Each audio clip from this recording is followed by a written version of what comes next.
बढ़ सकते हैं। आगे बढ़ते हैं, फिर ऐसे ही ऐसे 260 की रिक्वायरमेंट पे आता है। क्या कहता है इससे 260 के ऊपर, देखिएगा कहते हैं जी हुआ क्या कि मान लीजिए ए लिमिटेड की बात करता हूं, तो जब ये जनरल पर्पस फाइनेंशियल स्टेटमेंट बना रहा था तो वहां पे एक था मैनेजमेंट और एक था टीसीडब्ल्यूजी। तो टीसीडब्ल्यूजी था जनरल पर्पस फाइनेंशियल स्टेटमेंट के लिए, परंतु जब बैंकों से लोन लेना था तो टीसीडब्ल्यूजी ने कहा कि ये सारा काम मैनेजमेंट देखेगा, यानी कि उन्होंने मैनेजमेंट को टीसीडब्ल्यूजी बना दिया। किसने? टीसीडब्ल्यूजी ने। किसको बना दिया? मैनेजमेंट को। क्या बना दिया? टीसीडब्ल्यूजी। किस लिए? बैंक से लोन लेते हुए। ओके, यानी कि अब मैनेजमेंट ही ओवरसी करेगा लोन को। टीसीडब्ल्यूजी ने ऑथराइज कर दिया मैनेजमेंट को to obtain the loan from the SBI. तो इस तरीके से मैनेजमेंट ही टीसीडब्ल्यूजी बन गया, मतलब गंगाधरी शक्तिमान बन गया। ओके, अब मैनेजमेंट पहुंचा एसबीआई के पास, एसबीआई ने रिक्वायर की स्पेशल पर्पस फाइनेंशियल स्टेटमेंट। ठीक है, हमारा इससे 260, जहां ऑडिटर जो है वो मतलब कम्युनिकेट करने की कोशिश करता है टीसीडब्ल्यूजी के साथ। अब यहां पे टीसीडब्ल्यूजी कौन है? यहां पे तो मैनेजमेंट और टीसीडब्ल्यूजी दोनों सेम है। तो ऐसे 260 जो कि ऑडिटर को कहता है कि भैया तुम टीसीडब्ल्यूजी को कम्युनिकेट करोगे, कुछ अगर तुम्हें प्रॉब्लम है, तो यहां पर तो टीसीडब्ल्यूजी और मैनेजमेंट सेम है, तो ऑडिटर कम्युनिकेट करेगा नहीं। तो फिर अब यहां पर टीसीडब्ल्यूजी क्योंकि सेपरेट नहीं है, अगर टीसीडब्ल्यूजी और मैनेजमेंट एक हो चुके हैं, वो सेपरेट नहीं है, तो फिर ऐसे 260 की रिक्वायरमेंट नहीं लगेंगी। बात समझ में आ गई? तो पढ़िएगा। कहता है ऐसे 260 ऑडिटर को कहता है कि भैया डिटरमाइन कीजिए वो अप्रोप्रिएट पर्सन जिसको आप कम्युनिकेट करेंगे। फिर परंतु when a complete set of a general purpose financial statement is also prepared by the entity, ठीक है, those person responsible for the oversight यानी कि TCWG of the preparation of the special purpose financial statement may not be the same. तो यानी कि TCWG कुछ cases में अलग हो सकता है और मैनेजमेंट को टीसीडब्ल्यूजी बना सकता है as those charge with the governance for the oversight of the preparation of TC general purpose financial statement, then the provision of 260 shall not remain relevant. बड़ी सीधी सी बात है कि जनरल पर्पस फाइनेंशियल स्टेटमेंट बनाते हुए जो टीसीडब्ल्यूजी था वो स्पेशल पर्पस फाइनेंशियल स्टेटमेंट बनाते हुए नहीं है, दोनों अलग हो चुके हैं। तो अब यहां पर ऐसे 260 भी नहीं लगेगा। बताइए कोई भी दिक्कत यहां तक? कोई भी दिक्कत यहां तक? चलो जी, और आगे बढ़ना शुरू करते हैं।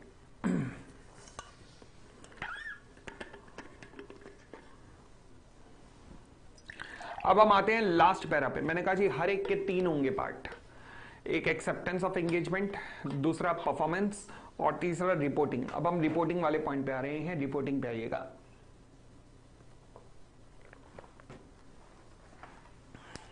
रिपोर्टिंग,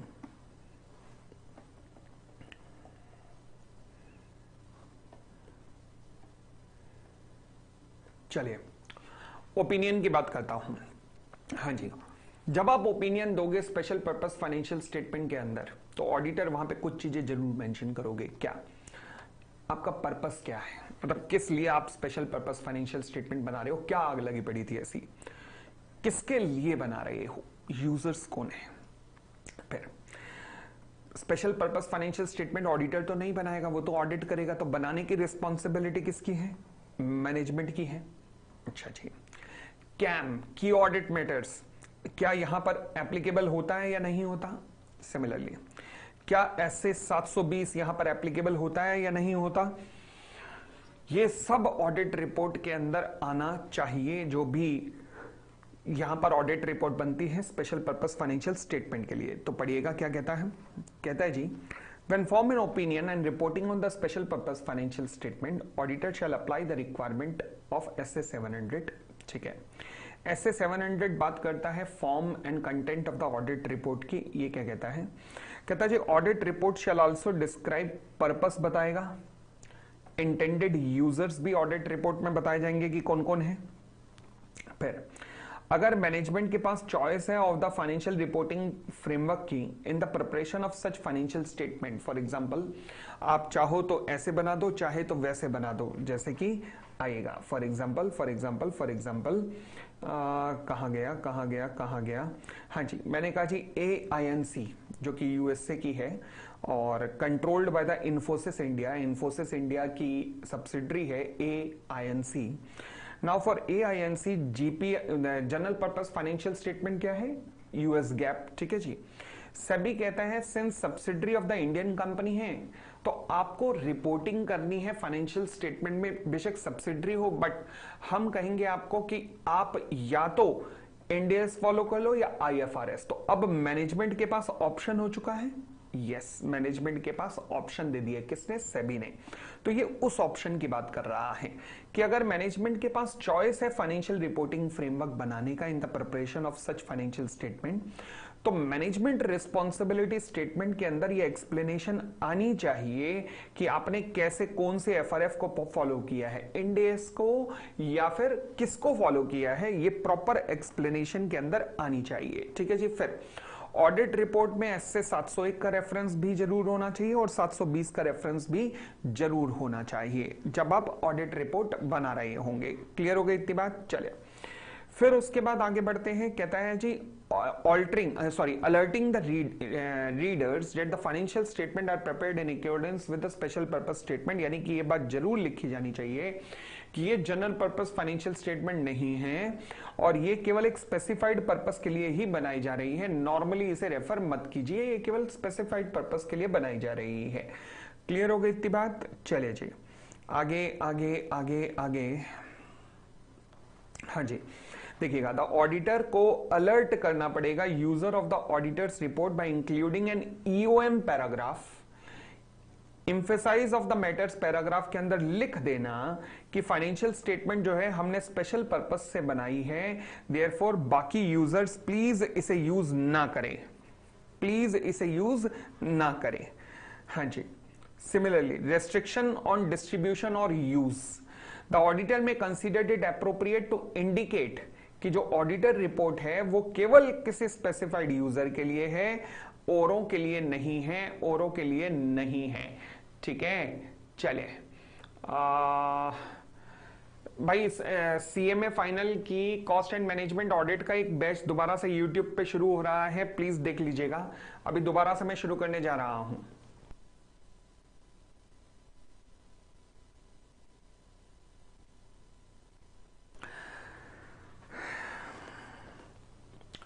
हो गया यहां तक?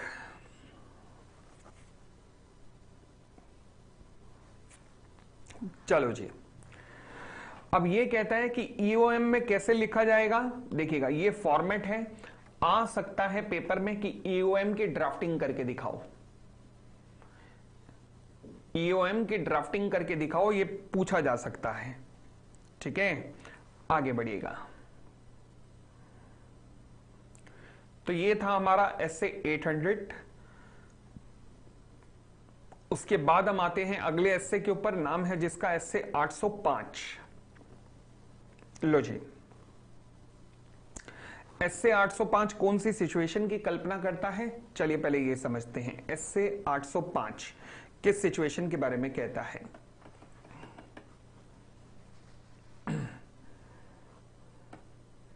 लो जी, जैसे कि एग्जांपल लिया कि मान लीजिए, हाँ जी, वो एकदम रेगुलर एंड कंप्लीट बैच होगा। सिमिलरली CA फाइनल का भी एक ऑडिट का ऐसा ही बैच आ रहा है, YouTube live only. CA final का भी यूट्यूब लाइव बैच आ रहा है जो कि लाइव रह के फिर हट जाएगा। CA फाइनल ऑडिट का भी और CMA फाइनल ऑडिट का भी। चलिए, दोनों बैच आ रहे हैं, जनवरी में शुरू हो जाएंगे दोनों बैच। हाँ जी, अब एग्जांपल नंबर 1 समझिएगा। essay 805 चल रहा है। essay 805 का नाम पढ़िएगा, द स्पेशल कंसिडरेशन। वहां पे भी स्पेशल कंसिडरेशन था, 800 में भी, यहां पे भी स्पेशल कंसिडरेशन है। वहां स्पेशल कंसिडरेशन था ऑडिट ऑफ फाइनेंशियल स्टेटमेंट में, यहां पर स्पेशल कंसिडरेशन है audit of a single financial statement. यानी कि फॉर एग्जांपल आपको केवल बैलेंस शीट बनाने को कहा गया है या फिर आपको खाली प्रॉफिट एंड लॉस बनाने को कहा गया है। ऐसा क्यों होगा, देखते हैं। And specific element, for example आपको केवल इन्वेंट्री का ऑडिट, आपको केवल रिसीवेबल का ऑडिट करने को कहा गया है। ठीक है, आगे तो अब देखिएगा, कहते जी कब लगता है कि मान लीजिए चिंटू ने 12th के एग्जाम क्लियर किए और ये विदेश जाना चाहता है, USA में। इसका एडमिशन स्टैमफोर्ड में हो रहा है, जिसकी 4 साल की फीस 4.5 करोड़ है। कोई स्कॉलरशिप इसे नहीं मिली है। डॉक्यूमेंट में रिक्वायर्ड है ऑडिटेड बैलेंस शीट इसके पिताजी की, क्योंकि स्टैनफोर्ड देखना चाहता है 4.5 करोड़ का अरेंजमेंट भी है कि नहीं। अब हुआ क्या, पप्पू जी जो कि फादर ऑफ चिंटू थे, ये सैलरीड क्लास थे और इनका तो ऑडिट नहीं होता था सैलरीड क्लास होने के नाते। तो हुआ क्या कि इनको भी स्टैनफोर्ड की रिक्वायरमेंट पूरी करनी पड़ेगी, नहीं तो एडमिशन नहीं मिलेगा। तो फिर अब इन्हें बैलेंस शीट बनवानी पड़ेगी, यस, और साथ में ऑडिटेड बैलेंस शीट चाहिए, तो फिर वो उसे ऑडिट भी करवाना पड़ेगा। तो अब इनके ऊपर ऑडिट लग रहा था, नहीं, ये दौड़े दौड़े गए सीए के पास, इन्होंने कहा जी ऑडिट करके दो क्योंकि मेरे बेटे का स्टैनफोर्ड अटक जाएगा। तो क्या मैं कह सकता हूं अब इस केस में आपको ऑडिट करवाना पड़ रहा है? यस। एक स्पेशल रिक्वायरमेंट आई है, यस, स्पेशल यूजर के लिए बनाना पड़ रहा है, यस। कौन है स्पेशल यूजर आपका? स्टैनफोर्ड। तो स्टैनफोर्ड की रिक्वायरमेंट के कारण आपको बनाना पड़ रहा है। तो क्या पूरे के पूरे balance sheet and profit and loss बन रही हैं? नहीं, केवल एक बैलेंस शीट बन रही है क्योंकि स्टैनफोर्ड की रिक्वायरमेंट बैलेंस शीट की है। ओके, तो अब कौन सा एसए लग गया हमारा यहां पर? आंसर है एसए 805 लग गया। बताइए जी, कोई भी दिक्कत यहां तक? SA 805 purpose clear? कब लगेगा? चलिए अगेन, एसए 805 में भी ऑडिटर का ऑब्जेक्ट बिल्कुल सेम। पहला, acceptance, planning and performance, opinion and reporting. लो जी, उसके बाद कहता है जी सिंगल पर्पस फाइनेंशियल स्टेटमेंट क्या होती है? सिंगल फाइनेंशियल स्टेटमेंट क्या होती है? ये कंप्लीट फाइनेंशियल स्टेटमेंट से तो अलग होती है। Yes, for example cash flow single financial statement है। Yes, only balance sheet single financial statement है। Yes, only P&L single financial statement, obviously yes. ठीक हो गई इतनी बात? चलिए, उसके बाद कहता है what is the element of the financial statement. हाँ जी, फाइनेंशियल स्टेटमेंट में क्या क्या आता है? एलिमेंट ऑफ फाइनेंशियल स्टेटमेंट का मतलब, फॉर एग्जांपल फाइनेंशियल स्टेटमेंट का कोई भी पार्टिकुलर आइटम, जैसे कि inventory, receivable, cash and bank balance. Yup, बिल्कुल ठीक कह रहे हो। आगे बढ़ते हैं जी। फिर कहता है example of specific element, account और item of the financial statement are. ये एग्जांपल पूछ सकता है क्योंकि कई बार उसका मजे लेने का मन करे तो ऐसा पूछ सकता है, ध्यान रखना। हाँ जी, for example net tangible assets, ये क्या है? ये स्पेसिफिक आइटम्स हैं। ठीक है जी।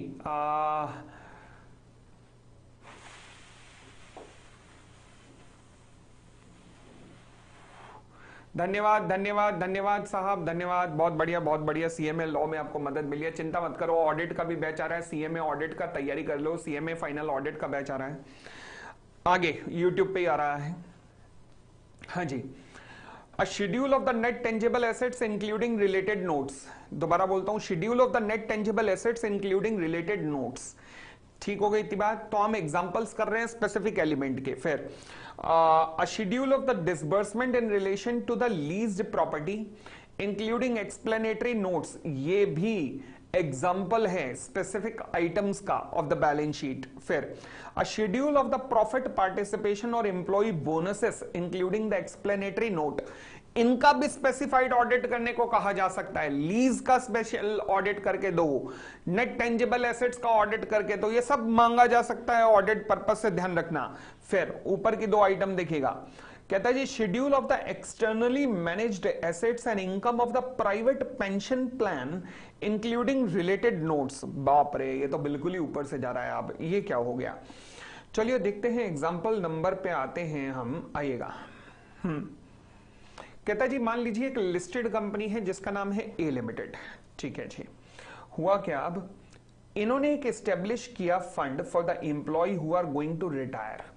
अब ये रिक्वायरमेंट थी यूएस कंपनीज के अनुसार, मान लीजिए हमारे कंपनीज एक्ट की मान लीजिए रिक्वायरमेंट थी कि आपको जो भी रिटायरमेंट होगा उन एम्प्लॉयज के लिए एक फंड बनाना पड़ेगा। ठीक है, इस फंड का नाम पेंशन फंड। ठीक है, इस फंड में टोटल एसेट्स थी 1000 करोड़। ओके, ये फंड मैनेज कौन करेगा? ट्रस्टी या फिर कोई एक्सटर्नल एजेंसी मैनेज करेगी। ठीक है, अब इसका ऑडिट करने को कहा जा सकता है कि एजेंसी ने किस तरीके से ऑडिट किया है इस पेंशन फंड को। चलिए पढ़िएगा, schedule of externally manage assets and income of private pension plan including related notes. तो ये भी, इसका भी ऑडिट कहा जा सकता है, ये भी स्पेसिफाइड आइटम के ऑडिट में आ जाएगा। फिर उसके बाद कहता है account receivable, allowances for doubtful debt, inventory, recorded value of identifiable tangible assets, liability for incurred but not reported, claim in an insurance portfolio including related notes. हे भगवान, अकाउंट रिसीवेबल तो क्लियर है, डेटर्स का audit कहा जा सकता है, bad debts का ऑडिट करने को कहा जा सकता है, इन्वेंट्री का ऑडिट करने को कहा जा सकता है, recorded value of identifiable intangible assets का ऑडिट करने को कहा जा सकता है, फिर liability for incurred but not reported claims in an insurable portfolio. भगवान तेरा भला करे, ये क्या है? Incurred but not reportable insurable claim. Okay, हमने कहा जी क्या कर रहे हैं हम? Incurred but not reported. Okay, मैं बात करता हूं रिको ऑटो लिमिटेड की, जो कि मारुति को इंजन के पार्ट सप्लाई करते हैं। दिल्ली के आगे लगभग 70-80 किलोमीटर दूर एक जगह है मानेसर, जहां पे ये फैक्ट्री लोकेटेड है। इनकी फैक्ट्री में फायर हुआ 1 मार्च 2025 को। न्यूज़पेपर में भी पब्लिश हुआ, बहुत ज्यादा पब्लिश हुआ कि भैया ये देखो आग लग गई, आग लग गई। अब हुआ क्या, 5 मार्च 2025 को ये 31 मार्च 2025 को अभी तक कंपनी ने ये चीज इंश्योरेंस कंपनी को रिपोर्ट नहीं की थी कि आग लगी है, क्योंकि वो बेचारे शॉक में थे। ठीक है, तो अब हुआ क्या, इंश्योरेंस कंपनी को पता तो लग गया है कि आग लगी है, बट अभी तक उन्हें रिपोर्ट नहीं हुई ये चीज। और 15 अप्रैल को जाकर कंपनी ने इंश्योरेंस कंपनी को रिपोर्ट किया है कि हाँ जी आग लग गई है, आ जाओ अब आपने जो कार्रवाई करनी है कर लो, क्योंकि बेचारे 1 महीने तक तो शॉक में रहे। तो फिर 31 मार्च को क्या मैं कह सकता हूं कि इंश्योरेंस कंपनी को पता है कि आग लगी है, क्योंकि अखबारों में आया था, बट क्या आपको रिपोर्ट किया गया है? नहीं, ये बात रिपोर्ट नहीं की गई। तो ऐसी घटनाओं का भी ऑडिट हो सकता है जो कि इनकर्ड तो हो गई है बट अभी रिपोर्ट नहीं की। ऐसे क्लेम का इंश्योरेंस के अंदर खासकर ऐसा होता है, इंश्योरेंस सेक्टर के अंदर। ठीक हो गई इतनी बात? आगे बढ़िएगा। जब यहां पर आप एक्सेप्ट करेंगे इस एंगेजमेंट को, ऐसे 805 के एंगेजमेंट को, तो फिर ऐसे 200 की रिक्वायरमेंट एज इट इज लगेगी। बिल्कुल सही, ऐसे 200 जो भी हमने पढ़ा ऐसे 800 के अंदर भी वो सारा एज इट इज लग जाएगा। ओके, फिर क्या कहता है? कहता है जी, चाहे इन case of audit of a single financial statement या फिर specific element of the financial statement, ऐसे 200 के जो ऑब्जेक्ट हैं कि आप एसेस का पालन करोगे और पूरा इंडिपेंडेंस मेंटेन रखोगे, कहता है ये सब के सब रिक्वायरमेंट अप्लाई होंगे, चाहे बेशक ऑडिट आपने किया हो कंप्लीट फाइनेंशियल स्टेटमेंट का भी, बट फिर भी आपको ऐसे 200 के सारी रिक्वायरमेंट उस स्पेसिफाइड आइटम के ऊपर भी लगानी पड़ेंगी। ठीक हो गई इतनी बात? आगे अगर मान लीजिए if the auditor is not also engage to audit the entity's complete set of the financial statement, oh my god, अगर ऑडिटर डिफरेंट है, जो मेन ऑडिटर था वो इसको नहीं कर रहा है, या फिर auditor is not also engage to audit the entity's complete set of a financial statement, the auditor shall determine. अगर मान लीजिए एंटिटी का ऑडिट हुआ ही नहीं था, आप ही आए हो पहली बार ऑडिट करने के लिए, या फिर ऑडिट किसी और ने किया और अब आप नए ऑडिटर हो, तो बेटा एक काम कर लेना, पहले सोच लेना कि audit of a single financial statement या फिर specific element of the financial statement is practicable है आपके लिए। खुद सोच लेना कि जो कोडियों के दाम शायद आपको मिलने हैं, उसके अंदर क्या आप ये काम करना चाहोगे या नहीं करना चाहोगे, पहले अपना डिसीजन ले लेना। ठीक है, फिर ऐसे 200 का वो पैराग्राफ बिल्कुल सेम है जो कि हमने ऐसे 800 के अंदर भी पढ़ा है, बिल्कुल डिप्टो का डिप्टो है, बिल्कुल डिप्टो है ये पैराग्राफ। फिर आगे कहता है, हाँ जी, कि मान लीजिए सपोज ने बैंक ने कहा कि मुझे स्टॉक ऑडिट करवाना है एंटिटी का, यानी कि स्पेसिफाइड आइटम का करवाना है। यस, लोन देने से पहले मुझे स्टॉक ऑडिट करवाना है। कंपनी, तुम्हारे पास 2 ऑप्शन है, या तो एग्जिस्टिंग ऑडिटर को पकड़ो या नए ऑडिटर को लाओ। एग्जिस्टिंग ऑडिटर के पास जाओगे तो फिर वो बंदा सेपरेट रिपोर्ट बनाएगा इसकी। क्या वही वाली ऑडिट रिपोर्ट नहीं चल सकती? नहीं, वो नॉर्मली तो बनेगी, बट इन्वेंट्री के लिए एक स्पेसिफाइड ऑडिट रिपोर्ट अलग बनेगी। नए ऑडिटर के लिए पहले तो तू ये देख ले भाई, सबसे पहली बात, क्या ये तू काम करना भी चाहेगा? तेरे को बचता है इसमें कुछ? सबसे पहले तो ये देख ले। क्यों? क्योंकि ना तो तुझे एंटिटी की अंडरस्टैंडिंग, ना उसके एनवायरमेंट की अंडरस्टैंडिंग, ना उसके इंटरनल कंट्रोल की अंडरस्टैंडिंग। ठीक है, दूसरी बात, तेरे पास कोई एविडेंस भी नहीं है कि जो quality of records of the entity है वो कैसे हैं, क्योंकि वो तो मेन ऑडिटर को बताओगे और तू मेन ऑडिटर है नहीं। तो अब जरा देख ले कि तुझे सारे प्रोसीजर डिटेल में प्रोवाइड करने, क्योंकि तू ऑडिट कर रहा है, तेरे लिए कॉस्ट ऑडिट रहेगा ये सब कुछ या नहीं, तो प्लीज ये चीज ध्यान रख लियो, नए ऑडिटर ध्यान रख लियो। तो फिर कहता है, यही पॉइंट कहता है, अब कहता है कंप्लायंस जो करना है एसएस का to the audit of the financial single financial statement और specific element of the financial statement, ये प्रैक्टिकेबल नहीं होगा उस ऑडिटर के लिए जो कि इंगेज नहीं है एंटिटी के कंप्लीट फाइनेंशियल स्टेटमेंट के साथ। अच्छा, in such a cases the auditor often does not have the same understanding of the entity, उसके environment including internal control जो कि entity के auditor को होती। ओके, ऑडिटर के पास वो ऑडिट एविडेंस भी नहीं है कि वो ऑडिट एविडेंस की क्वालिटी कैसी है जिससे वो पता लगा सके। ओके, तो ऑडिटर को क्या करना पड़ेगा, तो इसलिए बेटा तू जरा सोच ले कि तू ये ऑडिट करना चाहता है या नहीं करना चाहता, इस चीज को पहले अच्छे से सोच ले। ठीक है जी, चले।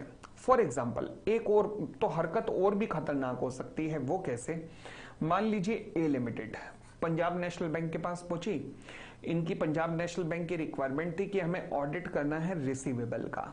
ठीक है जी, अब जब आप रिसीवेबल का ऑडिट कर रहे थे तो भाई साहब इतने बड़े बड़े डेटर्स आउटस्टैंडिंग थे कि एज एन ऑडिटर आपको लग रहा है कि भाई ये तो 570 पे भी सवाल उठ गया। अगर 570 का सवाल उठ गया तो क्या मैं कह सकता हूं बहुत बड़े, क्योंकि गोइंग कंसर्न पे दिक्कत उठ रही है, तो फिर बहुत बड़े लेवल का काम अब आपका इंतजार कर रहा है। यस, तो डिसप्रोपोर्शनेट वर्क हो गया।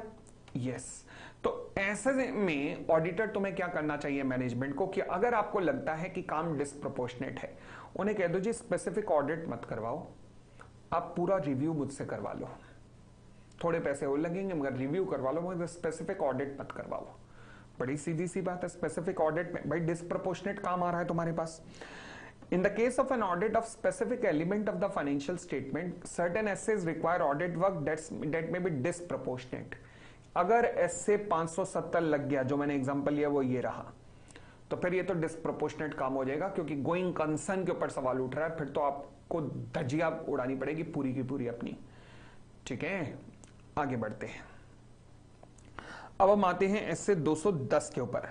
ऐसे 200 की एक्सेप्टेबिलिटी देखी, अब हम ऐसे 210 के ऊपर चर्चा करते हैं।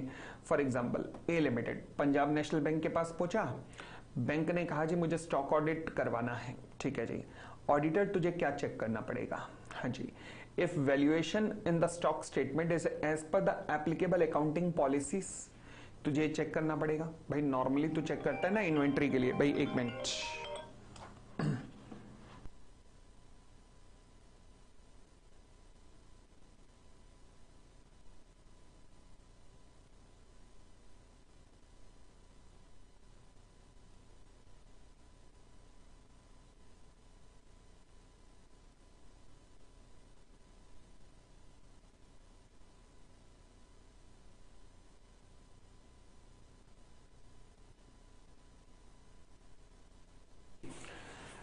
तो ऑडिटर साहब आपको क्या चेक करना पड़ेगा कि जो वैल्यूएशन है इन द स्टॉक स्टेटमेंट, जो वैल्यूएशन है क्या वो एप्लीकेबल एक्सेप्टेबल अकाउंटिंग पॉलिसीज के मुताबिक है, मतलब लीफो फीफो इनका पालन किया है आपने कि नहीं, प्लस AS2 का पालन हुआ है कि नहीं, this is called applicable FRF का पालन हुआ है कि नहीं, ऑडिटर तुझे ये चीज देखनी पड़ेगी। अच्छा जी, ऑडिटर तो देखेगा, बट मैनेजमेंट तेरी रिस्पॉन्सिबिलिटी क्या है एज पर द मैनेजमेंट, इसको देखना है मैनेजमेंट को कि भैया इसको तो बनाना है, तो AS2 का पालन हुआ है कि नहीं, फीफो वगैरह वगैरह में अकाउंटिंग पॉलिसीज में कोई चेंज तो नहीं हुआ, तो ये तो मैनेजमेंट को तो बनाना है, और ऑडिटर को क्या करना है कि चेक करना है केवल कि इन सब का पालन हुआ है कि नहीं। ओके, बट अगर मैं कहता हूं कि मैनेजमेंट की एज सच कोई पॉलिसी नहीं है, कभी लीफो कभी फीफो कभी डीफो कभी मीफो कुछ भी कर रहा है मैनेजमेंट, तो ऑडिटर तुझे चाहिए कि इस पंगे में मत पड़, फिर तो फंस जाएगा, फिर तो बिल्कुल फंस जाएगा, तो इस पंगे में मत पड़ और इस ऑडिट को एक्सेप्ट मत कर, क्योंकि मैनेजमेंट का दीन मजहब है ही नहीं। और ऐसा तभी पॉसिबल हो सकता है जब एंटिटी का मेन ऑडिट तो हुआ ही नहीं है, वरना तो ऑडिटर ही इनकी खाल खींच लेता। उनका ऑडिट नहीं हुआ और वो स्पेसिफिक आइटम का करवाने आ रहे हैं, तभी ये दिक्कत आएगी। और अगर आपको लग रहा है हर साल की अकाउंटिंग पॉलिसी अलग है, AS2 का पालन नहीं हुआ, मत करो, आपका काम बहुत बढ़ जाएगा। तो वही लिखा है कि ऐसे 210 कहता है ऑडिटर को to determine the acceptability of the FRF applied in the preparation of the financial statement. ये ऐसे 210 की रिक्वायरमेंट है कि भैया फाइनेंशियल स्टेटमेंट बनाते हुए एप्लीकेबल FRF का पालन हुआ है या नहीं, ये आप देख लेना, ठीक है जी। और जब हम सिंगल फाइनेंशियल स्टेटमेंट या specific element of a financial statement की बात करते हैं, ओके, तो यहां पर भी ऑडिटर तुझे देखना है कि whether application of the FRF will result in a presentation that provide adequate disclosure to enable the intended user to understand the information। मतलब यहां पर भी स्पेसिफिक आइटम का ऑडिट करते हुए भी आपको ऑडिटर साहब ये मेक श्योर करना है कि भैया प्रॉपर डिस्क्लोजर हो रहा है फॉर द इंटेंडेड यूजर्स, मतलब प्रॉपर हर चीज का डिस्क्लोजर हो रहा है। ओके, फिर आगे कहता है जी सिंगल पर्पस स्टेटमेंट और a specific element of financial statement may be prepared as per the applicable FRF that is based on the financial reporting framework established for the preparation of complete set of the financial statement। मतलब single purpose financial statement भी बिल्कुल वैसे ही बनाई जा सकती है जैसे general purpose financial statement बनाई जाती है। फॉर एग्जांपल इन्वेंट्री में AS2 का पालन होता है, यस, और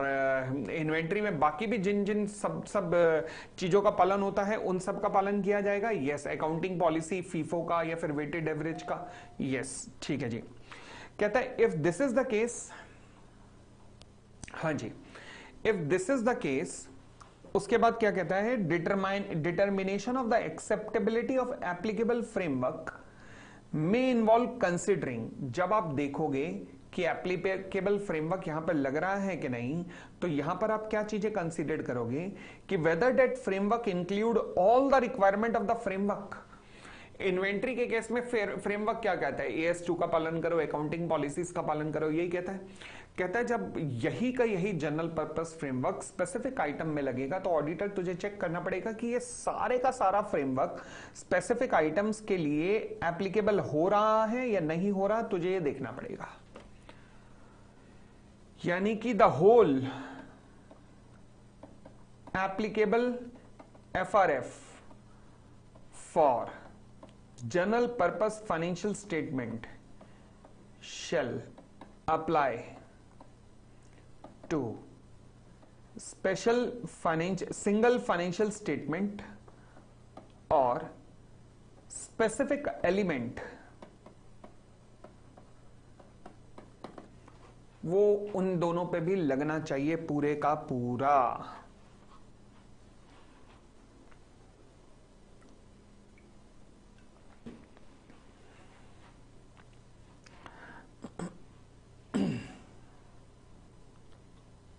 चलिए और आगे बढ़ते हैं। अब कहता है planning and performing the audit. Okay, भाई प्लानिंग एंड परफॉर्म करते हुए अगेन ऑडिटर तुझे सारे के सारे एसेस लगाने पड़ेंगे, सभी के सभी एसेस का पालन करवाना पड़ेगा, यस। एसे 260 का पैरा बिल्कुल वही है जो अभी हमने ऐसे 800 में किया, बिल्कुल वही का वही है कि अगर मान लीजिए मैनेजमेंट जो है वो TCWG बन जाता है तो इससे 260 के प्रोविजंस वहां नहीं लगेंगे। ओके, फिर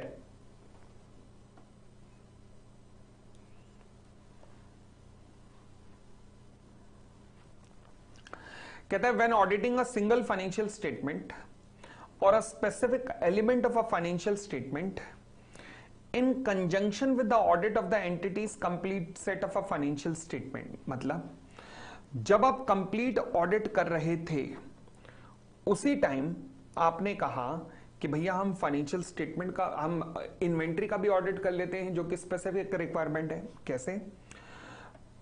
पहली बात तो कहता है प्लानिंग एंड परफॉर्मेंस करते हुए सभी के सभी रिक्वायरमेंट सभी के सभी एसएस की एप्लीकेबल होंगी, यस।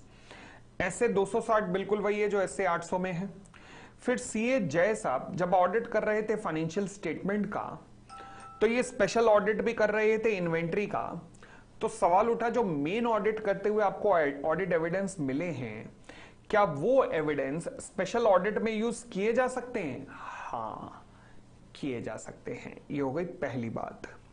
अगली बात, केस नंबर 1, रिक्वायरमेंट देखिएगा, स्पेशल ऑडिट आप कर रहे हैं अकाउंट रिसीवेबल का, ठीक है। किस पे डिपेंड करता है अकाउंट रिसीवेबल? क्रेडिट सेल्स के ऊपर। तो ऑडिटर, क्या तुझे क्रेडिट सेल्स को भी चेक करना चाहिए? हाँ, वरना तो सब बेकार है। अच्छा, ऑडिट की रिक्वायरमेंट थी, स्पेशल आइटम चेक करना था, plant and machinery in the balance sheet, ठीक है। क्या डेप्रिसिएशन भी चेक करना बनता है? यस, ऑडिटर टू चेक, क्योंकि ये इंटर रिलेटेड है। अब आइएगा, कहता है when auditing a single financial statement और specific items element of the financial statement, हाँ जी, in conjunction with the audit of entities complete set of a financial statement. In conjunction का मतलब साथ में ही। जब आप स्पेसिफाइड आइटम्स को देख रहे हैं इन कंजंक्शन, मतलब फाइनेंशियल स्टेटमेंट के साथ में ही, तो auditor may be able to use audit evidence obtained as a part of the audit of the entity's. जो भी ऑडिट एविडेंस मिले हैं उनको आप स्पेशल आइटम्स में भी यूज कर सकते हो, कोई दिक्कत नहीं है, ठीक है जी।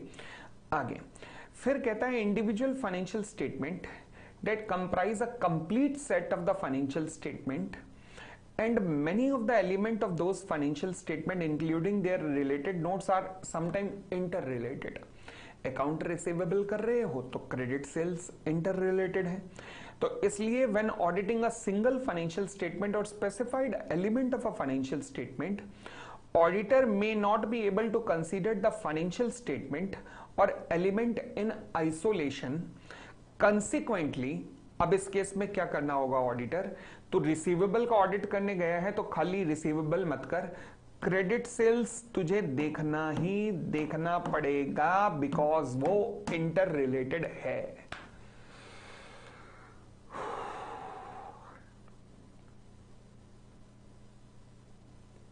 ठीक है, आगे बढ़ते हैं। फिर अब आता है मेटीरियलिटी के ऊपर। हाँ जी, कहता है जी मेटीरियलिटी की अब मैं बात करता हूं। मेटीरियलिटी देखो जी, जब आप audit of the financial statement prepare कर रहे थे तो एसए 320 ने आपको कहा कि auditor to decide the level of materiality, और आपने निकाल दिया 10 लाख रुपए। अब स्पेशल ऑडिट ऑफ इन्वेंट्री कर रहे हैं। अच्छा जी, अब बताइए मेटीरियलिटी लेवल क्या होना चाहिए? अब खाली इन्वेंट्री देख रहे हैं अब आप। पहला सवाल, मटेरियलिटी लेवल बिल्कुल फाइनेंशियल स्टेटमेंट जैसा ही लेवल कर दो, 10 लाख चलेगा, कोई दिक्कत नहीं। उससे भी कम कर दो क्योंकि अब खाली इन्वेंट्री देखना है, वो भी चलेगा, अच्छी बात है। बढ़ा दो, ये बेवकूफी है, ये तो बिल्कुल अलाउ नहीं है। तो न्यू मटेरियलिटी लेवल 6 लाख हो सकता है, यस। अगर वो कर लिया तो भैया क्या मैं कह सकता हूं कि अब nature, timing and extent of audit procedure बढ़ जाएगा? यस, क्योंकि आपने मटेरियलिटी का लेवल नीचे गिरा दिया है, तो nature, timing and extent of audit procedure बढ़ जाएगा। यस, यही कहता है। कहता है materiality determine for single financial statement और specific element of a financial statement lower हो सकती है, हायर नहीं हो सकती है। This will affect the nature, timing and extent of audit procedure.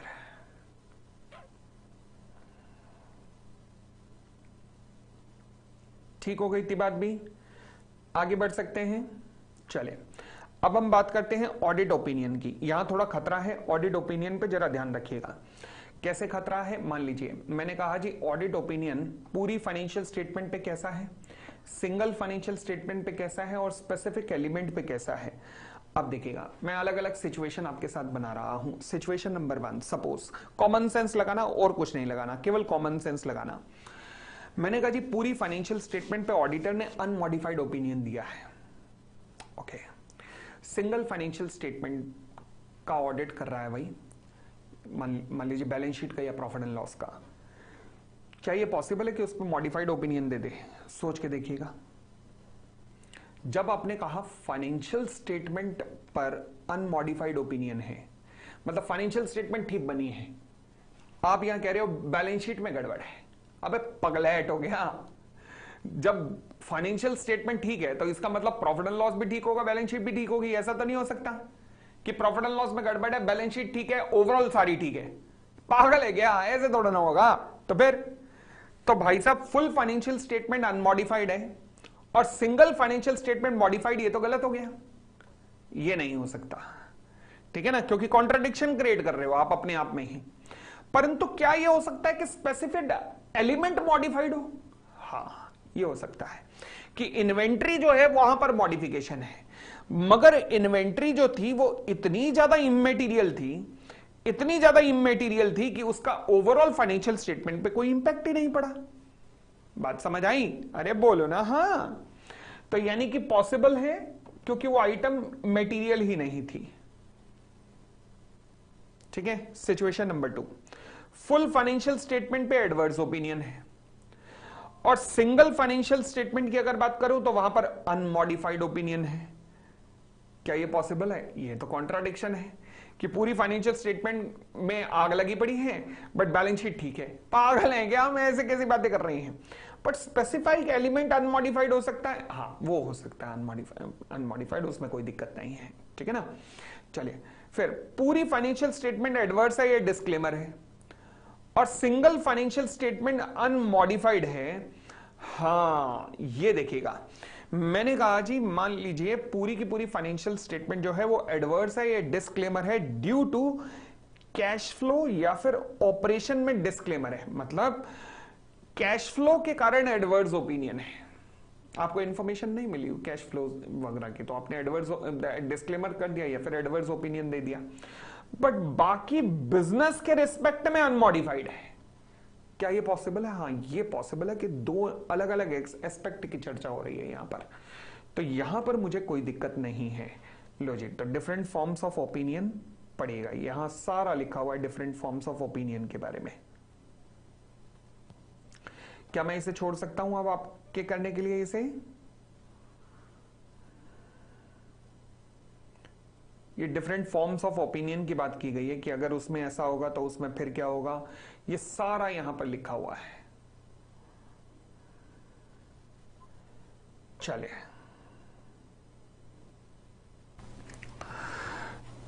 तो जी अब हम आते हैं पॉइंट नंबर 3 के ऊपर। पॉइंट नंबर 3 क्या कह रहा था? वो कहता है रिपोर्टिंग के बारे में। मैंने कहा जी 3 स्टेप होंगे सभी के सभी इन एसेस के अंदर। पहला स्टेप कौन सा होगा? एक्सेप्टेंस, दूसरा परफॉर्मेंस और तीसरा रिपोर्टिंग। तो अब हम रिपोर्टिंग पे आ रहे हैं, तो कहते हैं forming an opinion and reporting consideration के अंदर कि जब आप ओपिनियन फॉर्म करेंगे एंड रिपोर्ट फॉर्म करेंगे किसके ऊपर? सिंगल फाइनेंशियल स्टेटमेंट के ऊपर और specific element of the financial statement के ऊपर, तो ऑडिटर तो मैं से 700 का पालन करोगे, ठीक हो गई इतनी बात। फिर in case of a single financial statement और a specific element of the financial statement, it is important that the financial statement or the element including the related notes in view of the requirement of the applicable FRF provide.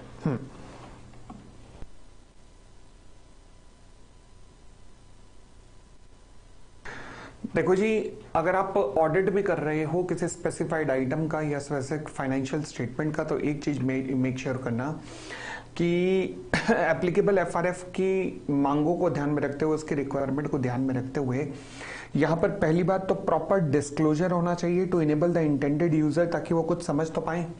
और दूसरा materiality का ध्यान रखना, effect of material transactions का ध्यान रखना, materiality का ध्यान रखना और एडिक्वेट डिस्क्लोजर्स का ध्यान रखना। तो ये 2 चीजों का ध्यान रखना है आपको। कब? जब आप सिंगल फाइनेंशियल स्टेटमेंट या specific element of financial statement की बात कर रहे हैं। उसके बाद कहता है this SA require the auditor to consider the implications if any. अच्छा, किस बात के इम्प्लीकेशन? से फॉर एग्जांपल मान लीजिए सीए जय हैं, ये ऑडिटेड इन्होंने किया है, ऑडिट किया है पूरे की पूरी फाइनेंशियल स्टेटमेंट को। अच्छा, जब इन्होंने फाइनेंशियल स्टेटमेंट को ऑडिट किया तो इन्होंने क्वालिफिकेशन लगवाई है इन्वेंट्री के ऊपर और लॉन्ग टर्म लोन्स के ऊपर।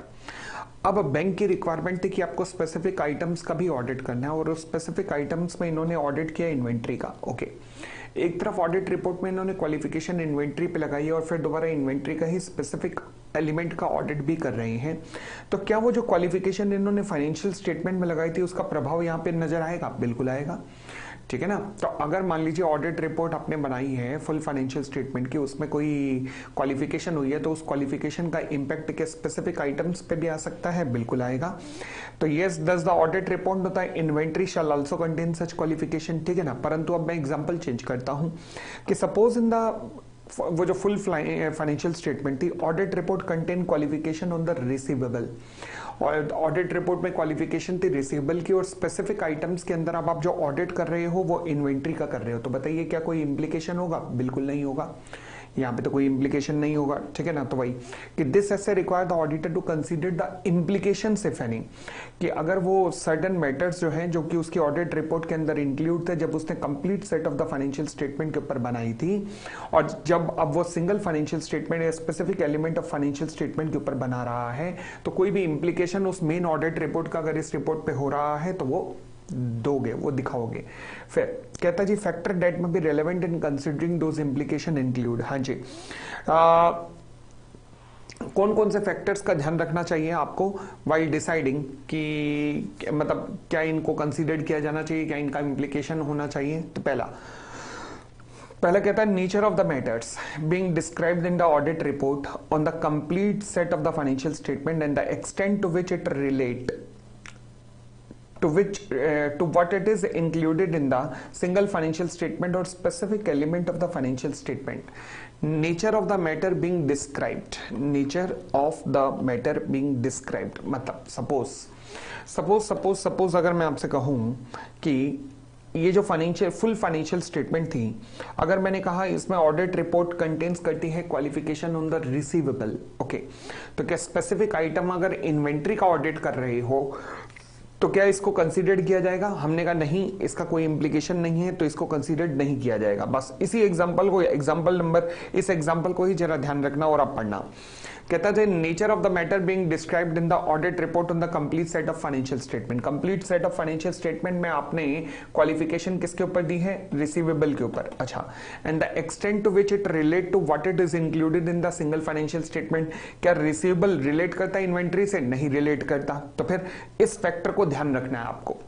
जब आप single element of financial statement के ऊपर ऑडिट रिपोर्ट बना रहे हो तो फिर एलिमेंट्स का ध्यान रखना कि वहां पे किसकी क्वालिफिकेशन है, यहां पर किसका ऑडिट आप करने जा रहे हो।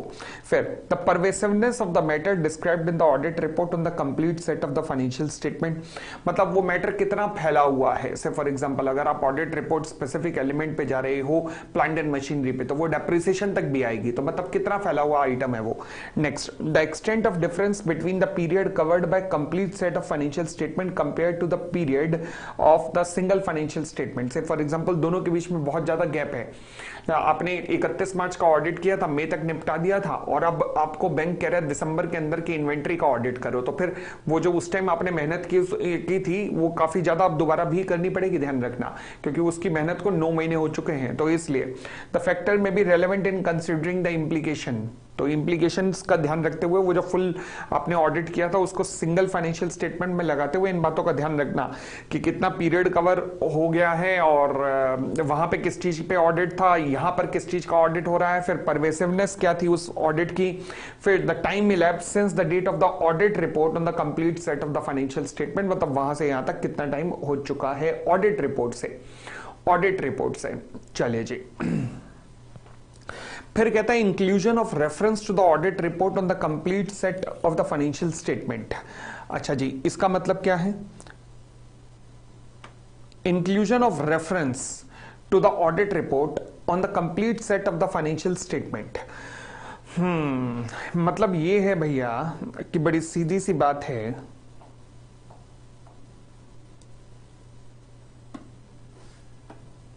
ये देखिएगा, मैंने कहा जी सपोज अगर जो ऑडिट रिपोर्ट है उसमें क्वालिफिकेशन है किसके ऊपर? गोइंग कंसर्न के ऊपर। लो जी, ठीक है, अब आपका ऑडिट हो रहा है किसका? स्पेसिफिक आइटम का। स्पेसिफिक आइटम में क्या है जी? रिसीवेबल। अब क्वालिफिकेशन है गोइंग कंसर्न के ऊपर, और यहां पर ऑडिट में क्या आ रहा है? रिसीवेबल। क्या कोई डायरेक्ट इंप्लीकेशन है? कोई भी डायरेक्ट इंप्लीकेशन है? डायरेक्ट इंप्लीकेशन तो नहीं है, बट इनडायरेक्ट इंप्लीकेशन बहुत खतरनाक है, क्योंकि क्वालिफिकेशन गोइंग कंसर्न पे तो मतलब एंटिटी की एग्जिस्टेंस में क्वेश्चन मार्क है कि पता नहीं एंटिटी रहने वाली है कि नहीं, तो बहुत ही सीरियस खतरनाक इंप्लीकेशन है, मतलब डायरेक्टली नहीं है, इनडायरेक्टली है। ओके, तो अब आपको क्या करना चाहिए? जो ओएमपी पैराग्राफ है ना, वहां पे स्पेसिफाई कर दो कि भैया गोइंग कंसर्न में दिक्कत है, रिसीवेबल ठीक है, बट उस स्पेसिफाइड ऑडिट के ओएमपी पैराग्राफ के अंदर लिख दो कि भैया गोइंग कंसर्न में दिक्कत है, पहले बता दें हम, तो ओएमपी पैराग्राफ के अंदर मेंशन कर देना। तो यही पॉइंट पढ़ के अब जरा देखिएगा, कहता है inclusion of reference to the auditors report on the complete set of financial statement. कब रेफरेंस देना है complete set of financial statement के ऑडिट का, कि even when the certain matter included in the auditors report on the complete set of financial statement do not have the implication for the audit of, वहां going concern है या receivable है, दोनों के बीच में कोई इंप्लीकेशन डायरेक्टली नहीं है, और for the auditors report on the single financial statement और specific element of the financial statement, still the auditor may deem it appropriate to refer the matter in the OMP paragraph. समझ गए? तो भी आप OMP paragraph के अंदर तो refer कर ही सकते हो, कोई दिक्कत नहीं है। आगे बढ़िएगा, फिर उसके बाद कहता है, मान लीजिए सीए जय हैं कोई, ये ऑडिट कर रहे हैं फाइनेंशियल स्टेटमेंट का, साथ में ही ऑडिट कर रहे हैं इन्वेंट्री का, दोनों एक ही टाइम पे, मतलब एक स्पेसिफिक ऑडिट कर रहे हैं और एक नॉर्मली फाइनेंशियल स्टेटमेंट का ऑडिट कर रहे हैं। ऑडिट रिपोर्ट एक ही बनेगी, अलग अलग, द आंसर इज अलग अलग। तो सेम टाइम पे ऑडिट चल रहा है मगर ऑडिट रिपोर्ट फिर भी दोनों की अलग अलग रहेगी। यस, तो यानी कि अब जो एनुअल रिपोर्ट होगी उसमें फाइनेंशियल स्टेटमेंट आएगी, बोर्ड रिपोर्ट आएगी, audit report on the financial statement by CA जय आएगी, and audit report on the inventory आएगी। अगर मान लीजिए सेपरेशन नहीं है तो मैनेजमेंट को कहो कि भैया हमें सेपरेशन करवाना है। तुम ये नहीं कह सकते कि भैया एक ही रिपोर्ट का पार्ट कर देते हैं, नहीं, ये सेपरेट ऑडिट रिपोर्ट है और उसे सेपरेटली इंक्लूड किया जाएगा, ध्यान रखना है, इसको सेपरेटली इंक्लूड किया जाएगा। तो वही ये पॉइंट कह रहा है, पढ़ के देखिएगा। कहते हैं if the auditor undertake an engagement to report on the single financial statement or a element of a financial statement in conjunction with, मतलब किसके साथ में, नॉर्मल ऑडिट के साथ में, तो फिर ये पॉसिबल है कि ऑडिटर को मैनेजमेंट कहेगी एक ही रिपोर्ट बना दो, ऐसा नहीं है। तो auditor shall express a separate opinion, ध्यान रखना, इंपॉर्टेंट है ये बात।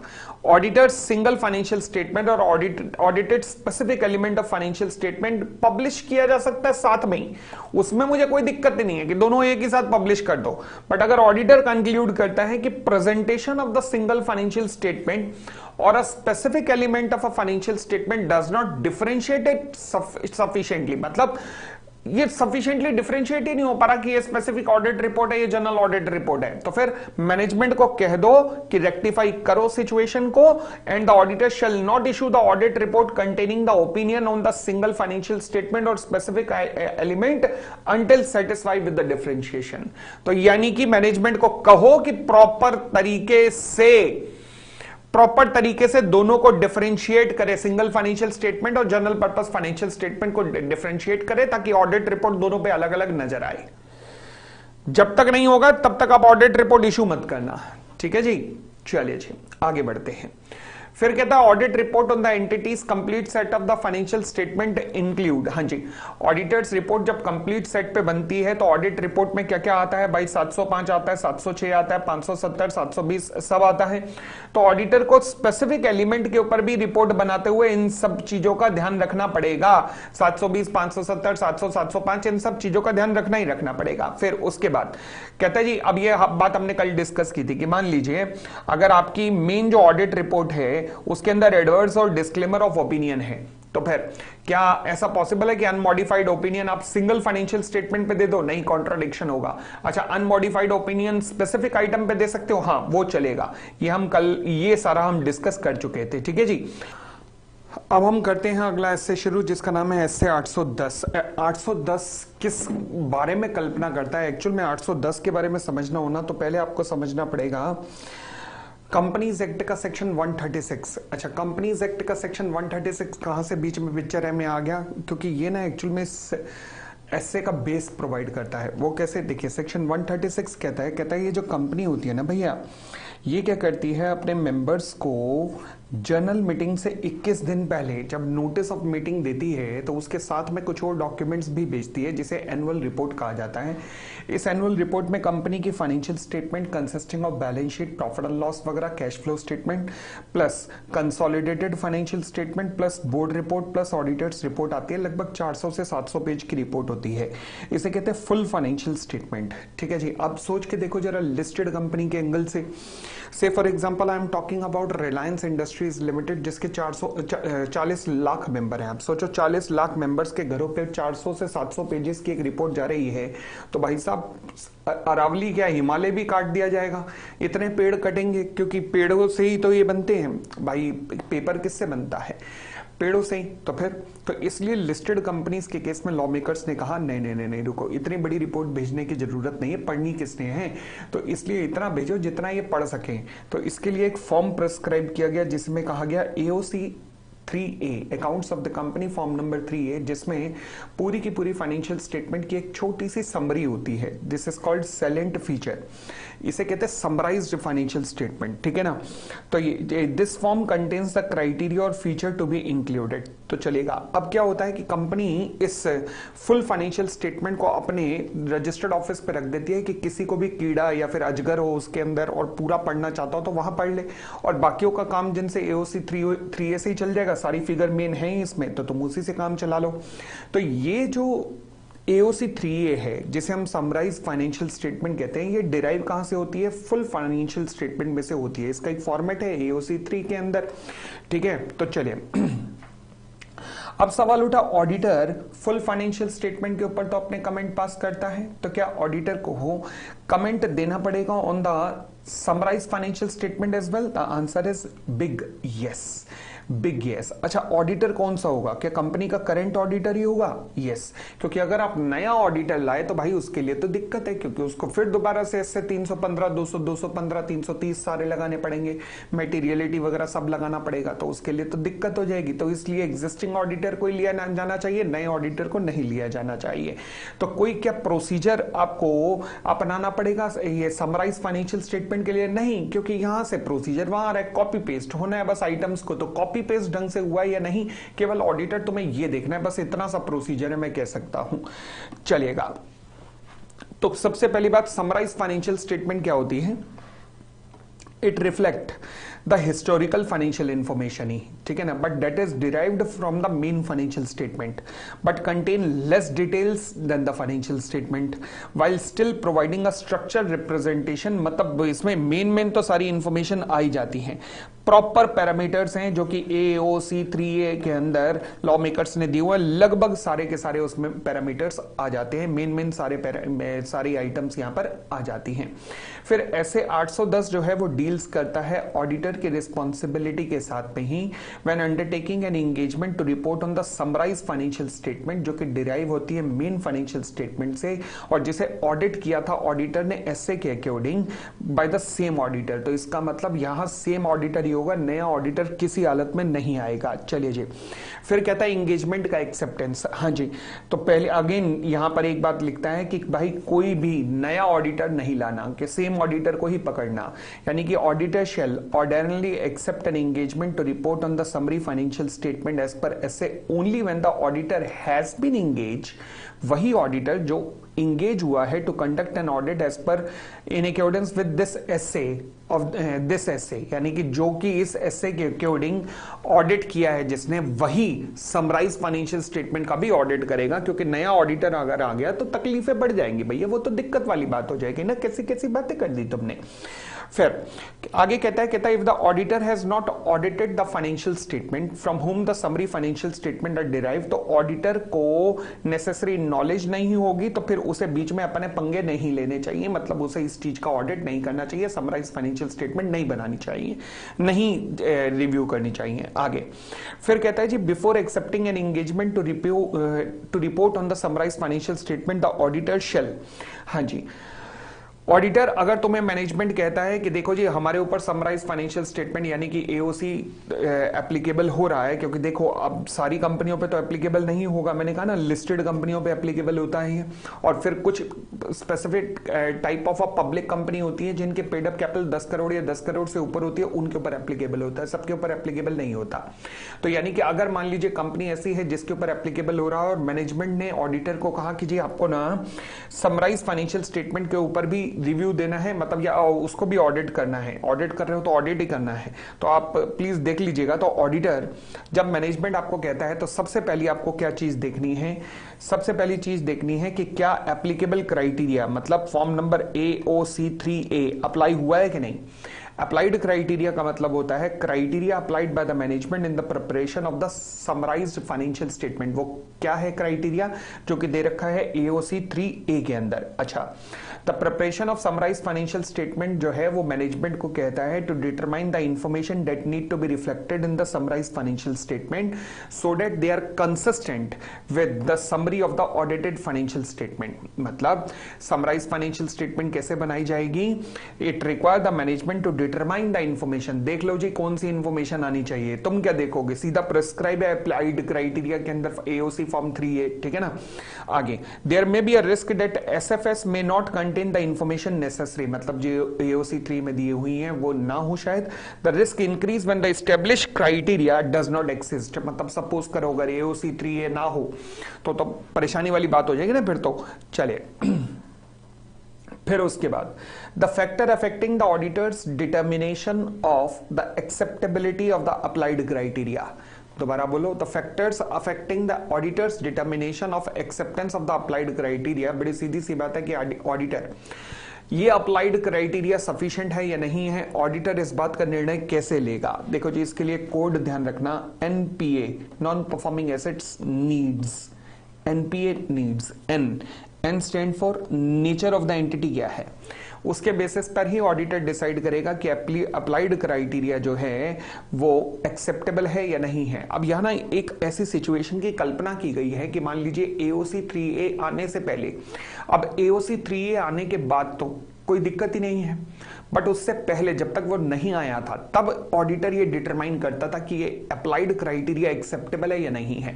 तो एक्सेप्टेबल है या नहीं है ये देखते हुए नेचर ऑफ एंटिटी को देखा जाएगा, पर्पस क्या है समराइज फाइनेंशियल स्टेटमेंट का, किस लिए बनाया जा रहा है ये देखा जाएगा, जो इंटेंडेड यूजर्स हैं उनकी नीड क्या है ये देखा जाएगा, फिर whether the applied criteria will result in the summarise financial statement, ताकि वो मिसलीडिंग ना हो। तो यानी कि अप्लाइड क्राइटेरिया जो है वो मिसलीडिंग ना हो ये भी देखा जाएगा। तो हमने कहा जी NPA नीड्स, NPA नीड्स, ठीक है जी।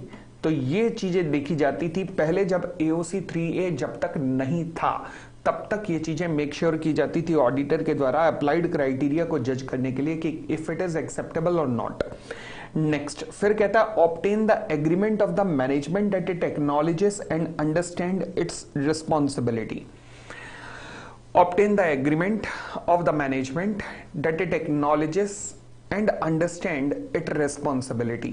ठीक है जी। तो क्या कहता है for the preparation of the summarise financial statement as per the applied criteria, मतलब दोबारा पढ़ो, कहता है obtain the agreement of the management, मतलब मैनेजमेंट के साथ अब एक एग्रीमेंट करोगे कि भैया रिस्पॉन्सिबिलिटी तुम्हारी है, समराइज फाइनेंशियल स्टेटमेंट को बनाना तुम्हारी रिस्पॉन्सिबिलिटी है, मैं तो चेक करूंगा कि भैया ठीक बनाया है कि नहीं बनाया।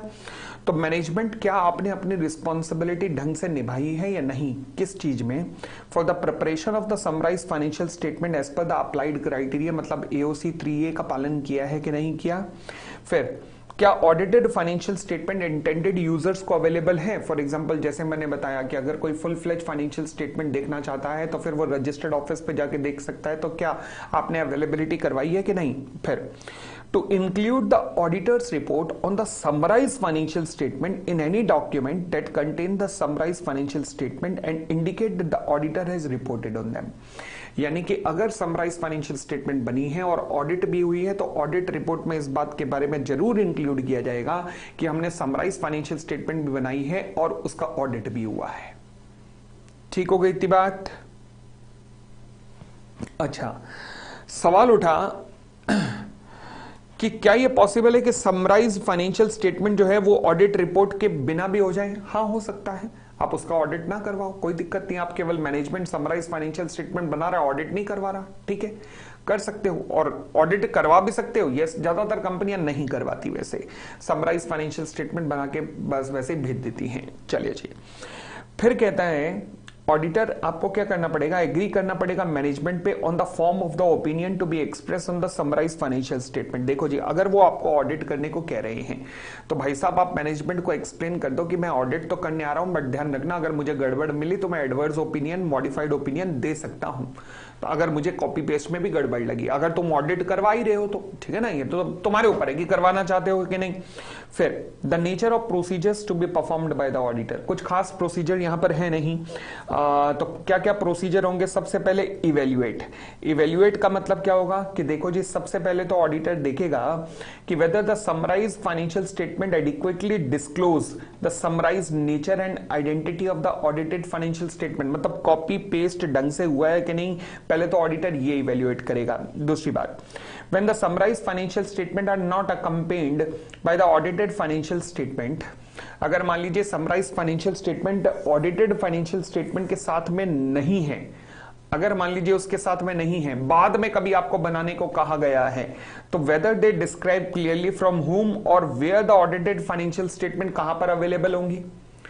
अगर मान लीजिए summarise financial statement audited financial statement के साथ में नहीं बन रही है, लेटर ऑन बन रही हैं, तो इनको ये बताना पड़ेगा समराइज फाइनेंशियल स्टेटमेंट को कि मेन ऑडिटेड फाइनेंशियल स्टेटमेंट कहां पर अवेलेबल होगी। दूसरी बात, द लॉ और regulation that specify that the audited financial statement need not be made available to the intended user of summarise financial statement, मतलब अगर कहीं लॉ में ये बात लिखी गई है कि ऑडिटेड फाइनेंशियल स्टेटमेंट जो है वो इंटेंडेड यूजर्स को अवेलेबल करवाने की जरूरत नहीं है, and establish the criteria for preparation of summarise financial statement, अगर लॉ एंड रेगुलेशन में लिखा है कि भैया जो समराइज फाइनेंशियल स्टेटमेंट के यूजर्स होंगे उन्हें मेन ऑडिट रिपोर्ट अवेलेबल करवाने की जरूरत नहीं है। अब ये बात ध्यान रखना, ये इंडिया में ये चीज अप्लाई होती ही नहीं है, क्योंकि हमारे ऐसे ज्यादातर तो कॉपी है विदेशों से, तो विदेशों में ये चीज फिर भी अप्लाई हो सकती है, बट हमारे कंपनीज एक्ट में ये चीज अप्लाई नहीं होती है। हमारे कंपनीज एक्ट में जो समराइज फाइनेंशियल स्टेटमेंट है वो मेन फाइनेंशियल स्टेटमेंट के साथ में ही बनती है, ठीक है। ऑडिट हो या ना हो ये और बात अलग होती है। तो यहां उस सिचुएशन की कल्पना की गई है कि समराइज फाइनेंशियल स्टेटमेंट जो है ऑडिटेड के साथ में नहीं बनती है, तो फिर आपको बताना है कि ऑडिटेड कहां पे मिलेगी। वो लॉ और रेगुलेशन क्या कहता है दैट ऑडिटेड फाइनेंशियल स्टेटमेंट जो है आपको सेम टाइम पे बनाने की जरूरत नहीं है, आप उसे बाद में बना सकते हैं। वो लॉ और कानून क्या कहता है, हमारे देश में ये नहीं है। Third, whether the summarise financial statement adequately disclose the applied criteria, ये ठीक है, ये हमारे यहां है AOC 3A है, ठीक है जी। फिर next point, whether the summarise financial statement are prepared as per the applicable criteria, मतलब क्या प्रॉपर अप्लाइड क्राइटेरिया को डिस्क्लोज करता है, क्या वो अप्लाइड क्राइटेरिया को फॉलो भी करता है। फिर क्या summarise financial statement contain the information necessary and not misleading, भाई अप्लाइड क्राइटेरिया के अनुसार बनाओगे तो मिसलीडिंग वैसे ही नहीं होगा। फिर evaluate whether the audited financial statement are available to the intended user without any undue difficulty. मैंने कहा ना रूल नंबर 11 क्या कहता है कि भैया मेन फाइनेंशियल स्टेटमेंट जो है वो कंपनी के रजिस्टर्ड ऑफिस में पड़ी रहेगी ताकि कोई भी जाके देख सकता है। पॉइंट नंबर 2 के अलावा बाकी सारे पॉइंट इंडिया में अप्लाई होते हैं। जो अलग अलग करने का क्राइटेरिया ना कि मेन अलग बन रही है और समराइज अलग बन रही है, वो इंडिया में नहीं लगता। चलिए जी, फिर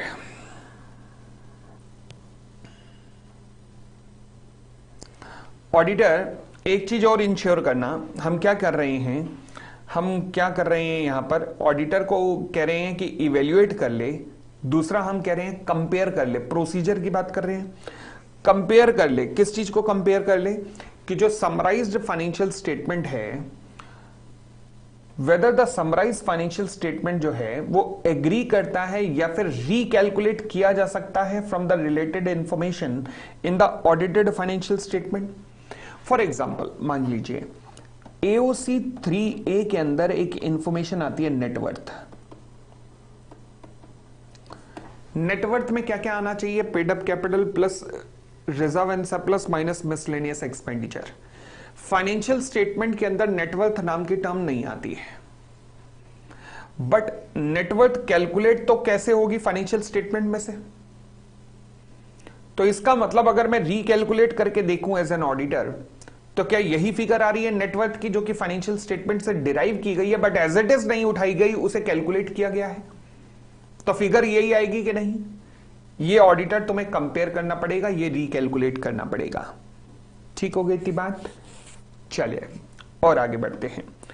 फिर आगे कहता है कि मान लीजिए ऑडिटेड रिपोर्ट ऑफ द, वो जो फुल फ्लेज फाइनेंशियल स्टेटमेंट है ना, वहां पर जो ऑडिट रिपोर्ट बनी वो उसमें क्वालिफाइड ओपिनियन था, ईओएम था, ओएमपी था, कैम था, या फिर अदर इंफॉर्मेशन दी हुई थी।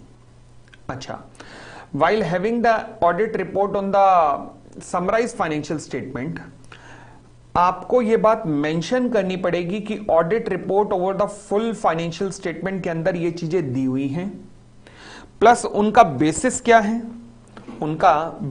है, प्लस उनका इफेक्ट क्या है, आपको यह भी बताना पड़ेगा।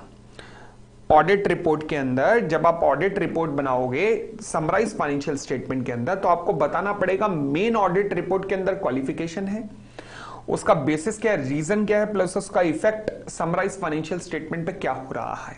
एज एन ऑडिटर आपको ये डिस्क्लोज करना पड़ेगा। बट सपोज अगर जो मेन ऑडिट रिपोर्ट है उसके अंदर एडवर्स या फिर डिस्क्लेमर है, तब जो audit report summarise financial statement की बनेगी, वहां पर आपको बताना पड़ेगा इट कंटेन द फैक्ट कि ऑडिटेड फाइनेंशियल स्टेटमेंट में एडवर्स या डिस्क्लेमर है, उसका बेसिस क्या है, और इस कारण से आपको सही नहीं लग रहा कि आप समराइज फाइनेंशियल स्टेटमेंट पे कोई ओपिनियन दें। क्या देंगे? जब मेन ही नेगेटिव है, मेन ही डिस्क्लेमर है, तो आप यहां पे क्या उखाड़ लेंगे? ठीक है, तो पढ़िएगा, यही लिखा है कि when the auditor's report on the audited financial statement include a qualified opinion, EOM, OMP वगैरह, तो फिर देखो जी, अगर ऑडिटर सेटिस्फाई है कि समराइज फाइनेंशियल स्टेटमेंट जो है वो बिल्कुल सही तरीके से बनाई गई है और बिल्कुल फेयरली समरी रिप्रेजेंट करती है, तो फिर ऑडिटर ये मेक श्योर करेगा कि जो ऑडिट रिपोर्ट है on the audited financial statement, अगर उसके अंदर क्वालिफिकेशन है, ईओएम है, ओएमपी है, तो फिर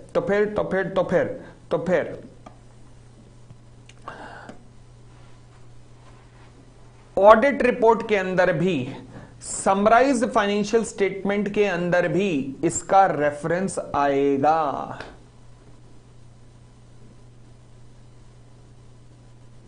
ठीक है, साथ में बेसिस भी आएगा कि क्वालिफाइड ओपिनियन क्यों दिया गया, एन इफेक्ट देयर ऑफ, ये भी आएगा। Next, the matter refer to in EOM और ओएमपी पैराग्राफ और material uncertainty relating to the going concern, इन तीनों को अलग क्यों दिखाया है? क्योंकि मेन ऑडिट रिपोर्ट के अंदर ईओएम, ओएमपी और गोइंग कंसर्न के पैराग्राफ अलग होते हैं। ठीक है ना, तो फिर उनका इफेक्ट क्या है on the summary financial statement. फिर uncorrected material misstatement of other information SA 720 and the effect thereof, यानी कि आपको बताना है कि मेन ऑडिट रिपोर्ट के अंदर क्या क्या चीजें हैं और उसका इफेक्ट समराइज फाइनेंशियल स्टेटमेंट पे क्या है, आपको ये चीज डिस्क्लोज करनी है। तो दोबारा से देख लीजिएगा। जी, कहता जी अगर ऑडिटर सेटिस्फाई है कि समराइज फाइनेंशियल स्टेटमेंट वैसे तो बिल्कुल ठीक बनी हुई है, बिल्कुल फेयर समरी रिप्रेजेंट कर रही है, तो ऑडिट की रिपोर्ट जो होगी समराइज फाइनेंशियल स्टेटमेंट पे, वो पहली बात क्या बताएगी? स्टेट दैट कि audit report on the audited financial statement के अंदर, जो मेन ऑडिट रिपोर्ट है उसके अंदर क्वालिफिकेशन है, ईओएम है, ओएमपी है, material uncertainty relating to going concern है, कम्युनिकेशन ऑफ द कैम है, ये सब, एंड साथ में डिस्क्राइब करेगी क्या कि क्वालिफाइड होने का कारण क्या है एंड इसका इफेक्ट क्या है। दूसरी बात, ईओएम ओएमपी का कारण क्या है या गोइंग कंसर्न का कारण क्या है और इसका इंपैक्ट क्या है। तीसरा, अदर इंफॉर्मेशन का कारण क्या है और इसका इंपैक्ट क्या है। समझ गए? कोई दिक्कत? चलिए जी आगे बढ़ते हैं। अब देखो जी, अब क्या कहता है? कहता है मान लीजिए ऑडिटर रिपोर्ट जो है फाइनेंशियल स्टेटमेंट पे, उसमें एडवर्स या डिस्क्लेमर ऑफ ओपिनियन है, तो समराइज फाइनेंशियल स्टेटमेंट पे अब क्या इंपैक्ट पड़ेगा? कहता है जी समराइज फाइनेंशियल स्टेटमेंट जो है ना, वो ये चीज बताएगी, क्या बताएगी कि audit report on the audited financial statement के अंदर एडवर्स और डिस्क्लेमर ऑफ ओपिनियन है, बेसिस ऑफ ओपिनियन क्या है, और फिर आप कहोगे कि क्योंकि वो एडवर्स ओपिनियन या डिस्क्लेमर ऑफ ओपिनियन है तो मैं यहां पर ओपिनियन क्या दूं, ये दुनिया ये महफिल मेरे काम की नहीं।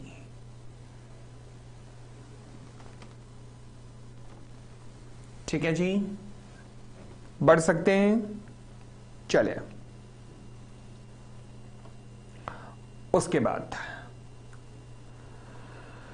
हाँ जी, फिर कहता है कि मान लीजिए अगर समराइज फाइनेंशियल स्टेटमेंट में कॉपी पेस्ट करने में भी आपने प्रॉब्लम क्रिएट की है, अप्लाइड क्राइटेरिया फॉलो नहीं किया, तो सबसे पहले तो ऑडिटर मैनेजमेंट के पास जाएगा कि इसे सही कर, मैनेजमेंट सही कर दे तो कोई दिक्कत नहीं, परंतु अगर सही ना करे तो ऑडिटर एडवर्स ओपिनियन दे सकता है on the summarise financial statement. Net worth की डेफिनेशन गलत लिखी है।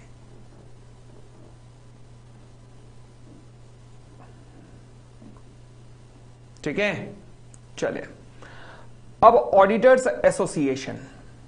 हाँ जी, कहता है जी मान लीजिए अब हुआ क्या कि ऑडिटर ने ऑडिट किया फुल फ्लेज फाइनेंशियल स्टेटमेंट को भी एंड हाँ जी फाउंडेशन वालों, हाँ जी हाँ जी, ऑडिटर ने ऑडिट किया फुल फ्लेज फाइनेंशियल स्टेटमेंट को भी प्लस समराइज फाइनेंशियल स्टेटमेंट को भी। अच्छा, मैनेजमेंट कहता है कि हम इसकी समराइज फाइनेंशियल स्टेटमेंट की रिपोर्ट को इंक्लूड नहीं करना चाहते, मेन ऑडिट रिपोर्ट को इंक्लूड कर रहे हैं, हालांकि ऑडिटर ने ऑडिट किया है बट मैनेजमेंट उसकी रिपोर्ट को इंक्लूड नहीं कर रहा एनुअल रिपोर्ट के अंदर। अच्छा, या फिर एक और सिचुएशन कि मान लीजिए उसने ऑडिट नहीं किया समराइज फाइनेंशियल स्टेटमेंट का बट मैनेजमेंट फिर भी कह रहा है कि ऑडिट हुआ है, या मैनेजमेंट इस तरीके से लिख रहा है कि समराइज फाइनेंशियल स्टेटमेंट हमने फुल फ्लेज फाइनेंशियल स्टेटमेंट से ही निकाली है और जो प्रॉपरली ऑडिटेड है। तो मैनेजमेंट देख रहे हो क्या बदमाशी कर रहा है, पहला समराइज ऑडिट रिपोर्ट को, समराइज फाइनेंशियल स्टेटमेंट के ऑडिट रिपोर्ट को इंक्लूड नहीं कर रहा, या फिर वो ऑडिट नहीं है तो फिर भी उसे ऑडिट मनवा रहा है, ये कह रहा है कि हमने वहीं से डिराइव किया जो कि फुली ऑडिट है। अच्छा, ऑडिटर तुम्हें इस दोनों ही सिचुएशन में ये मेक श्योर करना पड़ेगा कि तुम किसी भी एंगल से समराइज फाइनेंशियल स्टेटमेंट में कनेक्टेड नजर ना आओ। ऑडिटर तुम्हारा ये कर्तव्य बनता है कि तुम यहां पर कनेक्टेड नजर मत आओ, that you have to make sure. ठीक है,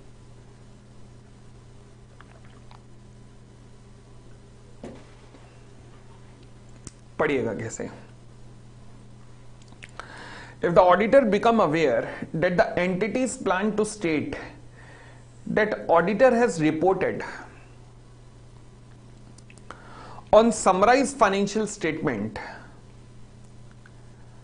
मतलब ऑडिटर को पता लगा कि एंटिटी का प्लान है कि ऑडिटर ने रिपोर्ट बनाई है on the summarise financial statement in a document containing the summarise financial statement but does not plan to include the auditors report, उसकी ऑडिट रिपोर्ट को इंक्लूड नहीं करना चाह रहे क्योंकि रिपोर्ट में उसने कुछ लिखा होगा ऐसे, the auditor shell request the management की रिपोर्ट को इंक्लूड करो। केवल यही मत करो कि ऑडिट हुआ है, मेरी रिपोर्ट को भी इंक्लूड करो फिर एनुअल रिपोर्ट के अंदर। मैनेजमेंट ऐसा नहीं करता तो auditor shall determine and carry out the appropriate action, ताकि मैनेजमेंट को रोका जा सके ये कहने से कि ये ऑडिट हुआ है, या तो ये मत कह, और अगर कह रहा है ऑडिट हुआ तो ऑडिट रिपोर्ट भी लगा फिर। उसके बाद सेकंड सिचुएशन पढ़िएगा, कहता है auditor may be engage in the audit of the financial statement पूरी एंटिटी की, but he may not be engage for the audit of the summarise financial statement. अब if in this case the auditor become aware that entity plan to make a statement in the document, अगर entity statement include करना चाह रही है, that refer to the auditor कि हमने summarise financial statement उसी financial statement से बनाई है जो प्रॉपरली ऑडिट है, मतलब तुम ये कहना चाह रहे हो कि ऑटोमेटिकली कि ये भी ऑडिट है, तो ऐसा नहीं होना चाहिए। The auditor shall be satisfied that The reference to the auditor is made in the context of the audit report on the audited financial statement। जहां तुम ऑडिट वर्ड यूज कर रहे हो वो केवल फुल फ्लेज फाइनेंशियल स्टेटमेंट के reference पे आना चाहिए। And the statement does not give the impression कि ऑडिटर ने report financial summarise financial statement पे भी दी है, ये ध्यान रख लेना। अगर ए और बी में से कुछ भी मेट नहीं हो रहा तो ऑडिटर मैनेजमेंट को रिक्वेस्ट करेगा कि भैया अपनी स्टेटमेंट चेंज करो, और या फिर एक काम करो कि मुझसे ऑडिट करवाओ, तब जाके ये स्टेटमेंट लिखना, otherwise I am not satisfied with your statement.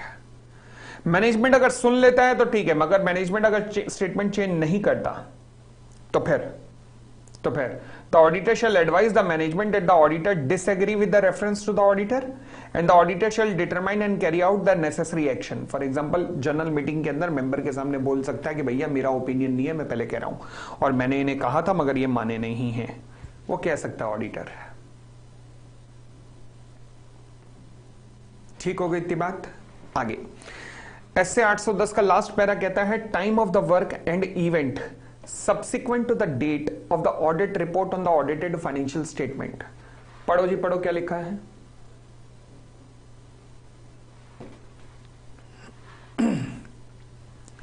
Time of the work and event subsequent to the date of the auditor's report on the audited financial statement। Ji